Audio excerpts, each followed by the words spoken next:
ഏകദേശം ഈ കാക്കി യൂണിഫോം ഇട്ടിട്ട് 18 വർഷം തികഞ്ഞിരിക്കുകയാണ്.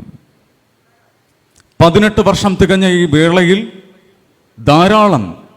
ധാരാളം കേസുകൾ കണ്ടെടുക്കാൻ ഞങ്ങൾക്ക് കഴിഞ്ഞിട്ടുണ്ട്.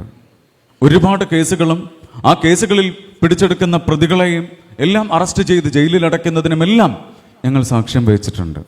പക്ഷെ അന്നൊന്നുമില്ലാത്ത ഒരു വലിയ സങ്കടകരമായ ഒരു സാഹചര്യത്തിൽ തന്നെയാണ് ഞങ്ങൾ ഇന്ന് നിൽക്കുന്നത്. ഇവരെല്ലാവരും പറഞ്ഞിട്ടുണ്ട് അതിൻ്റെ പ്രാധാന്യം. പക്ഷെ നിങ്ങളിൽ പലർക്കും അത് അറിഞ്ഞിട്ടുണ്ടെങ്കിൽ തീർച്ചയായും അത് അറിഞ്ഞേ പറ്റൂ എന്നുള്ളത് കൊണ്ടാണ് ഞാൻ പറയുന്നത്. ഇന്ന് നമ്മുടെ കേരളം അല്ലെങ്കിൽ ഇന്ത്യ അനുഭവിച്ചു കൊണ്ടിരിക്കുന്ന ഏറ്റവും വലിയ ഒരു തീവ്രവാദം എന്ന് തന്നെ എനിക്ക് വിശേഷിപ്പിക്കേണ്ടി വരും ഈ ഡ്രഗ് മാഫിയയുടെ വിളയാട്ടം.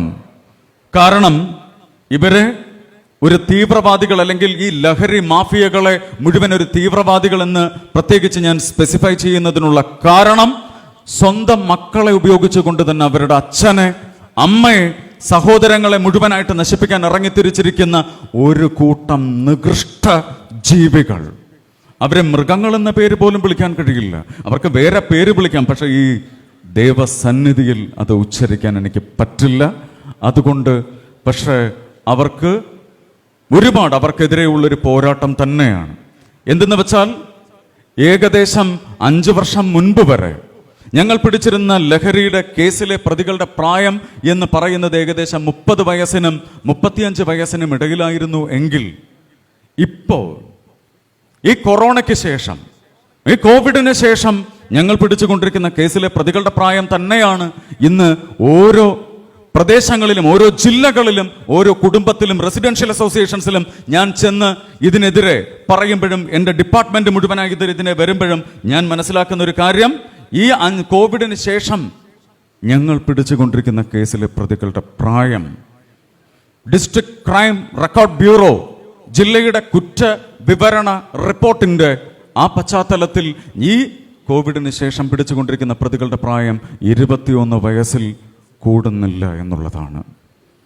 21 വയസ്സ് എന്ന് പറഞ്ഞാൽ ഒരു കോളേജിൽ പഠിക്കുന്ന ഒരു വിദ്യാർത്ഥിയുടെ പ്രായം.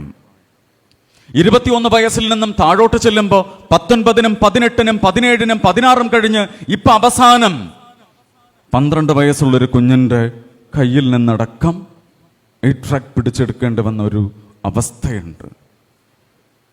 കാരണം ഇവന്മാരുടെ ഈ ഡ്രഗ് മാഫിയയുടെ പ്രധാനപ്പെട്ട ക്ലയൻസ് അല്ലെങ്കിൽ ഇരകൾ എന്ന് പറയുന്നത് തന്നെ കുഞ്ഞു മക്കളാണ്. അതിൽ ആൺ പെൺ വ്യത്യാസം വരുന്നില്ല, ജാതി മത കക്ഷി രാഷ്ട്രീയ ഭേദമില്ല. ഇതിൽ മൊത്തമായി ഒരു കുഞ്ഞിനെ അവന്റെ ലഹരി കടിമപ്പെടുത്തി കഴിഞ്ഞാൽ ആ കുഞ്ഞിനെ കൊണ്ട് തന്നെ ആ സ്കൂളുകളിലേക്കും മറ്റും കാരിയറായി, വാഹകരായി ഇതിനെ കൊണ്ട് ചെന്നെത്തിക്കുകയും അവസാനം ആ കുഞ്ഞ് മരിക്കുന്നത് വരെ അവന്റെ അടിമയാക്കി കൊണ്ട് ചെന്നെത്തിക്കുന്ന ഒരു കൂട്ടം തീവ്രവാദികൾ എന്ന് തന്നെ എനിക്ക് പറയേണ്ടി വരും.